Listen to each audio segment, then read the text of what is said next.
Welcome back to another Pokemon What If Wednesday, where every Wednesday morning we go through last week's investing and collecting questions, where your guys' questions will actually be featured in the video, and one person's question will help me make the thumbnail every single week. So please drop your questions down below for a chance to be in next week's video. And if I did comment to you saying great question, I might use this and I didn't, please drop that same question again and make sure you put repeat question and it will get moved to the top. We had a crazy amount of questions this week, so I even had to get rid of some of the questions that said repeat questions. So please drop it again and I promise I'll get to eventually. And then two, I'm not saying I'm some guru who just knows everything, but when I'm unsure, I always like to talk it out with a few people. It always helps me make my final decision. And we do have to give a big thanks to our video sponsor real quick, and that is Collectr. This app is the best of the best when it comes to tracking your current collection. I've tried every other app. No other app even compares. They have over 25 different TCGs with 1.5 million products tracked, and they are trying to improve every single day. So please let us know down below if there's anything they need to add or work on, and I'll get that sent over to them ASAP. And then two, if you sign up for their pro membership, they are doing insane giveaways. They do a ton of giveaways even if you're not a pro member too. So yeah, definitely check them out. All the links are in the description. But all right, first question is from Metatcg. Which modern set do you think is short printed and people not paying attention to? So no one has that information. I'm sorry, but what we do know is that this has happened before. You know, it's happened in other generations. Pretty much every single generation we have, there's going to be a couple sets or a couple boxes that just don't really see any reprints. So we can look at Rebel Clash. We can even go back to 2021, and this ETB was about $70, and it never dropped below that. You know, not in 2022, not in the big dip in the beginning of the Scarlet and Violet era. It never went below $70. It did get up to $170 in May of 2023. Then it went back down to $100 in December of 2024. And now, you know, we got sales to even $300 for this ETB. And same thing with the booster box. It's always been pretty expensive. We can go back to 2021, and it was $152. There was a time where Rebel Clash was more expensive than Evolving Skies. So, I mean, if we're looking at the Scarlet and Violet era, I mean, all the earlier sets already got really big waves and stuff, got plenty of reprints, but, you know, it's still not enough for demand. And then, you know, sets like Temporal Forces and Twilight Masquerade, you never know. Maybe a set like that couldn't get a reprint. So that's why I like to get a little bit of each set. For every single Scarlet and Violet era set, I have a minimum of 4 booster boxes. You know, like I have a ton more Paldea Evolved and like sets like that. But yeah, I like to get 4 booster boxes at the very minimum, so you got options. You know, you could hold a couple for a long time, sell a couple off, and then, you know, try to get Pokemon Center ETBs, and then maybe a couple other ETBs in like really good collection boxes. So that way, in case a set doesn't get a big reprint, you have some of it. And just think, all of the sets in the Scarlet and Violet era are pretty good. I mean, even Shrouded Fable, one of the worst sets in the era, is still a really good set if you compare it to all of Pokemon history. Compared to a set like Rebel Clash, which is not a very good set at all, especially compared to, you know, the later half of Sword and Shield and all of the Scarlet and Violet era, it is definitely very low on the tier list. So yeah, I definitely think there's going to be a couple sets and a couple boxes that we just do not get reprinted at all. It's just so hard for them to reprint everything, especially now we're getting more sets than ever before. And there's another set that I forgot to mention, Sword and Shield base set booster boxes. We didn't really get a ton of these, and I mean, these are very expensive. Last sold $600, $569, $598, more than Lost Origin. And again, Sword and Shield is a terrible set. So, like I said, it does pay off having a little bit of everything. But all right, next question is from Doc Gizmo 90. What are your thoughts on the Meowth and Wooper set deck promos? I picked up a sequential set for my PC, but do you think they would be a good long-term investment? Love your content and all the tips and tricks. You have helped me with my PC and investments. Thank you. So I'm actually a big fan. I did pick these up also in a PSA 10 sequential, but last sold $240 plus $30 in shipping to the UK, $202, $200, $205, $178, $169, $184. These were a lot cheaper. I want to say I got mine for like $100 for the set. If we go to lowest priced in June, $132. So yeah, I think I got a big bundle deal to where I basically paid about $100 for both of them. But yeah, I'm a big fan. I love both arts too. I think they're super good. And I think they're even better than people think because it actually shows like buildings and stuff from the background from the actual games. So I thought that was super, super cool. And then we haven't gotten them in English yet. So next is from Ashley9034. What do you think about Japanese tag team PSA 10 prices? Some of them are way under English, and I think they're underrated buys. Thanks. Just remember, there is a ton of these, and they are pretty easy to grade, but again, so affordable. We got the Raichu and the Alolan Raichu in a PSA 10, sold for $64. You know, we got the Rainbow Tag Team of Togepi, Clef, and Igglybuff, sold for $125. The Zapdos, Moltres, and Articuno. This one's non-textured, sold for $80. So a ton of these tag team cards are so cheap. You know, we got these Zoroark and Greninja for $55. Pikachu and Zekrom for $75. So a ton of awesome cards for under $100. you know, it's a safe buy in my opinion. Not to mention the arts are absolutely beautiful and you're getting them in PSA 10, so it's just going to look super nice in the collection. Next is from Signa Lafra. What's your opinion on the Radiant Eevee PSA 10 Pokemon Go? So it's not too bad. It's going up in price right now. It's not super tough to grade. There's 1,740 in a 10 and 1,741 in a 9, 551 in an 8, and the low was like $50. It was super cheap. But the Radiant Eevee that I do like is the Chinese one. You can't tell me that does not look better than the Radiant Eevee we got. So here, we'll zoom in on the pictures here. If you guys are just listening, come check this out. Let me know down below which Eevee do you like better. So yeah, I'm leaning towards the Chinese one. I think the Chinese one pops a little bit. I think the colors look really, really nice. And not to mention, you know, we didn't get this card. Japanese did not get this card. So I'm definitely going to pick up one of these. There's some pretty cheap sales, 80, 92, one at 150, another one at 135, best offer accepted. So if you can find this card for under $100, I think it's a pretty solid buy. But all right, next question is from Matt. It's a Jeep Thing 31. Red, Luscious, Guardian of Odin's Beard. These names are seriously getting so funny. What are your favorite Charizard cards under 150 to invest in? Do you think it is a good time to buy the Charizard from Celebrations before the 30th anniversary? I was actually going to put that Charizard on my next Sleeper Sunday, but yeah, I think it's a pretty solid time to buy. It's been around this price for the whole time. Like, it really doesn't get that low. The lowest for the 1 year low is $70. But yeah, I got up to 95, back down to 90, you know, up to 103, back down to 95. So yeah, I could definitely see this card going up in price around the 30th anniversary. And, you know, like I said, it was $95 in December, even before the Celebrations hype started. Now, checking out a couple other cards under 150. I kind of like the special delivery Charizard, market price $111. If you can find the Charizard EX XY promo really, really clean, I definitely suggest picking that card up. You'll be shocked on how beautiful it is in person. Even the metal Charizard Celebrations card, which is getting pretty expensive now, is a must-have in my opinion if you do love that base set card. And if you guys have never had any of these metal cards, they feel so nice. They feel so premium. I also think the metal cards are some of the most underrated cards in Pokemon. We got the Charizard Embracing card, Tag Team, another really nice one. There's a ton of awesome Charizard cards under $100. Now on this page, a couple of my favorites would definitely be the Charizard Embracing Rainbow Tag Team card. A lot of the Rainbow Tag Teams are growing right now. Even the Charizard Rainbow V-Star for $47. That card is extremely hard to pull in Brilliant Stars, which is getting very expensive. Now, I love all the Charizard promos from the UPC. I think those are all solid pickups too. And the XY Evolution ones are not bad, but the print quality was so terrible for that set, so make sure you guys get pictures if you're going to pick any of those up. And then I'm also a big fan of these full arts right here. The Reshiram and Charizard GX, market price $80. Some of the best full arts we've ever gotten. We'll even check the next page just for fun. The Reshiram and Charizard GX Sun and Moon promo, this gold one here. I think that's an awesome pickup for sure. The Generations Radiant Collection Charizard, it's literally $20. Now this card tells a story. If you look at all three cards, I think it's a much better story than even the 151 Charizard that they did. So this one is super cool. So yeah, there is still a ton of awesome Charizard cards out there. All right, next is from Matt Kensho. Hey Beard, big fan. I was wondering if I should hold on to my PSA 10 Greninja from Twilight Masquerade. I know the pop is high, so I'm just wondering if you think the price will end up crashing. So if the whole Pokemon market cools off, it'll definitely come down in price. We just don't know when that will happen. So, you know, as you can see, it just literally goes up and down, up and down, up and down. But right now it's almost back to the high of like $800, which, yeah, about $810. So it's getting close to a high again. You know, the best time to sell is when it's at its high. And I do think you would have another opportunity to buy this card back a little bit cheaper, maybe around $500 like it got down to before. But like I said, we have no idea when that's going to happen. Especially we're in the biggest boom in Pokemon history, which makes the last boom look like nothing. I mean, vintage was a lot bigger in the last boom, but modern-wise, it's not even close. We never even remotely had booster boxes all at $200 or more for the entire era. So it's really up to you if you really enjoy the card, and I do see a world where this card could possibly get a little bit more expensive. Let's say Twilight Masquerade doesn't really get a ton of reprints, and, you know, this card just starts slowly creeping up. You know, you never know. That's possible. Yeah, I wish I can give you an exact answer on what to do, but again, I don't know your exact scenario, how much money you have, what else is in your collection, so it's just kind of tough. Next is from Matt V. Vizzle.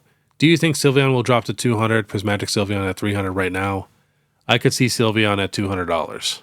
I definitely could. So in my opinion, I feel like Umbreon should be like $500, Sylveon should be $200 to $250, and the other evolutions should all be around $100.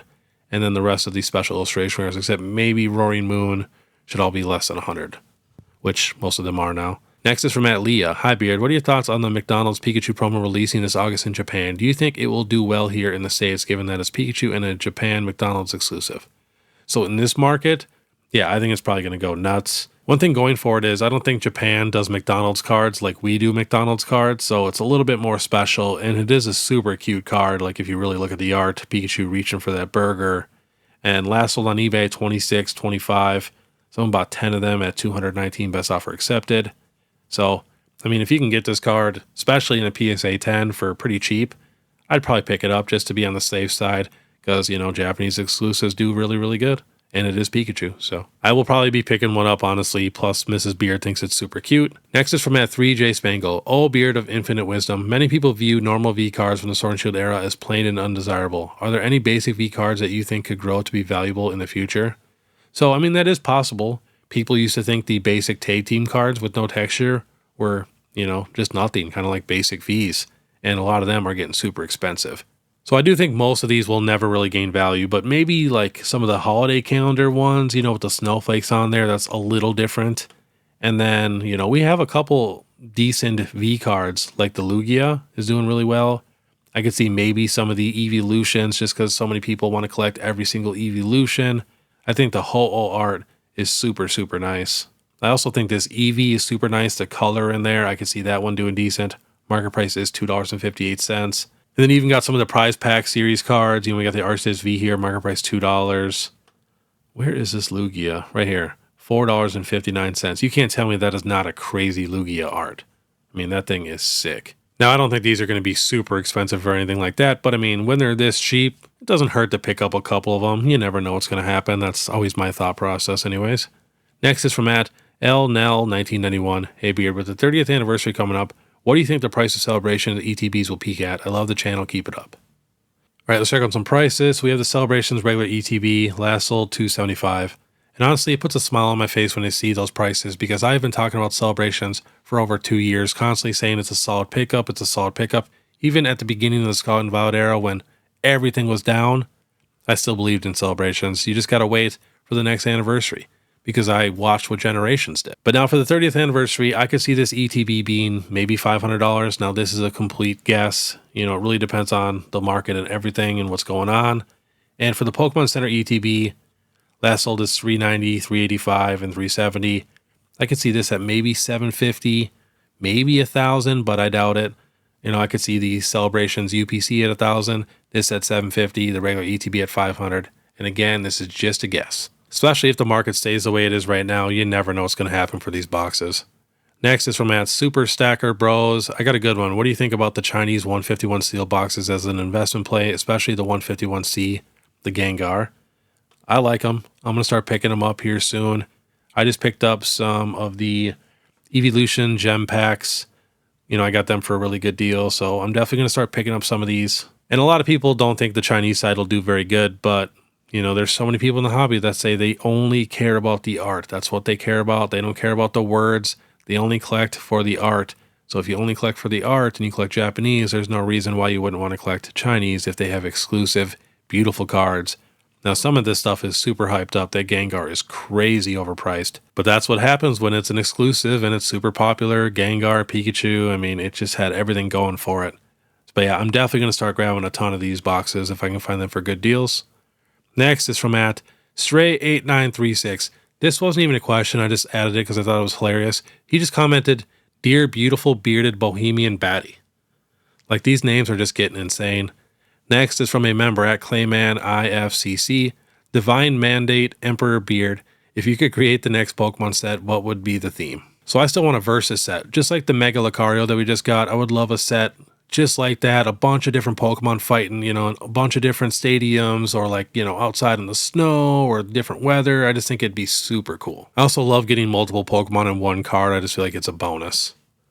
Next is from Curio Collect. Hey Beardy Beard, you going to the new Poke Park that's opening early next year in Tokyo? I would love to, no idea when, But eventually I do want to go to Tokyo and all that and see all these awesome, Pokemon centers and all the cool stuff they have for Pokemon. Next is from a member at Malcolm Higgins. With Modern getting graded left and right, do you think the era of low pop chase card 10s is over forever?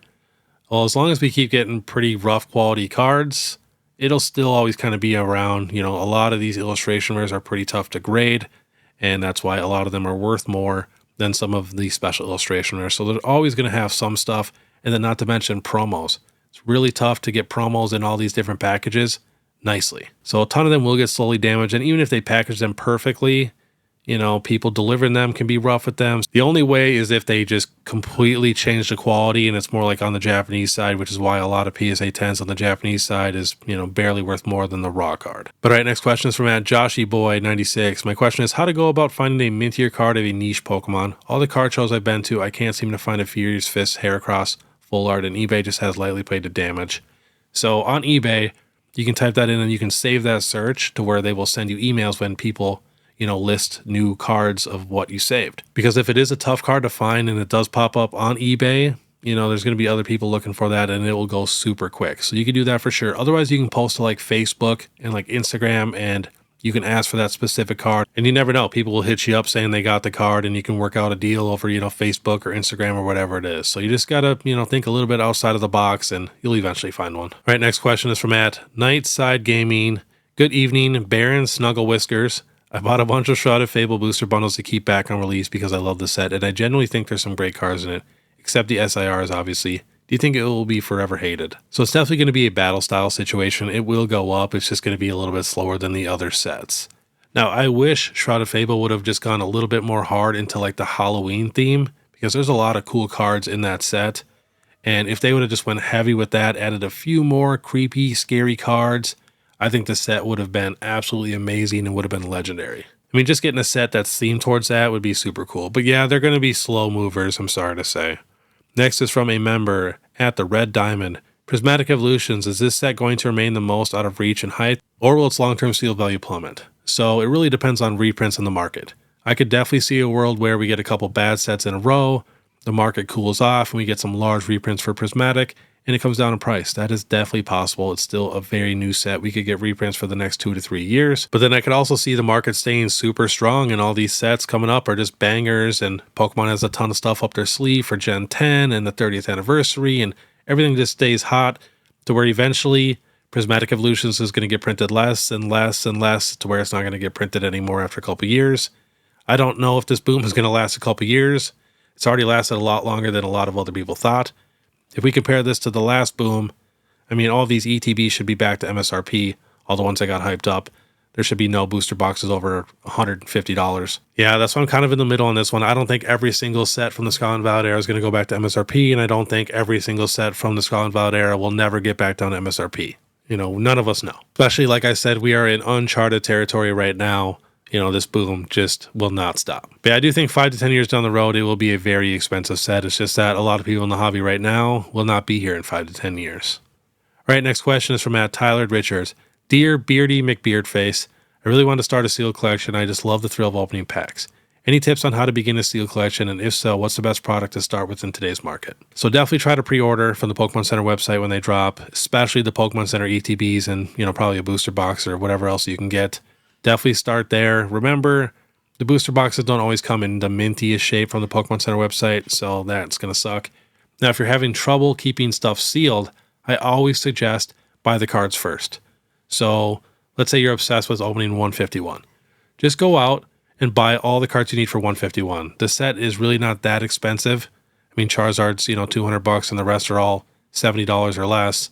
And a lot of the illustration rares now are getting very affordable. But yeah, once you own all the cards in the set, you're way less likely to want to open up the set because there's no point. You already have the Charizard. Why do you want to sit and open up the packs? So anyone who is struggling to keep sealed products on the shelf and they just want to open it, collect the cards first, or maybe collect the card that you really want in that set, and then you won't feel the need to open it as much. All right, next question is from @Light. Hey, Beard Supreme. So I just picked up a Battle Styles case for $13.20 as an investment. Do you think that was a good place since it's one of the cheapest seal cases for Sword and Shield era? And if not, what other case should I think about getting? So it's just going to be a slow mover. Battle Styles is a good set if you really look at it. It literally has the Sleepy T-Tar, which is one of the most expensive alternate RV cards we have, and I think it's one of the best and most unique ones we have. So, I mean, it's got some awesome cards in it. And then if we're talking sealed cases for the Sword and Shield era, I feel like Chilean Rain is pretty undervalued. I mean, it has the second most alternate arts in all of the Sword and Shield sets. I think a lot of people just kind of sleep on that set. And last question is from @Seafoods. Do you think promo master sets are a good idea? Promo sets are almost always one of the most valuable sets compared to other sets in the expansions. Yes, I love that. Especially, you know, if you really hunt and get clean cards to where a lot of your promos have PSA 10 potential, that's even better because a lot of the promos, you know, they're just so rough, but they're worth a ton in the PSA 10. But yeah, I'm a big fan of collecting the promos, so I am pro promos. I have a lot of completed promo sets. But alright, that was today's Pokemon What If Wednesday. If you guys do like this content, please make sure you subscribe, hit that notification bell, leave a like and comment. If you guys want to support more, you can check out my Instagram, my TikTok, or my YouTube membership. It's only 99 cents a month. But alright, I want you guys to have a great day. And if you guys want to watch my last Market Monday, which was a super good one, click this video here. Otherwise, we'll see you next time.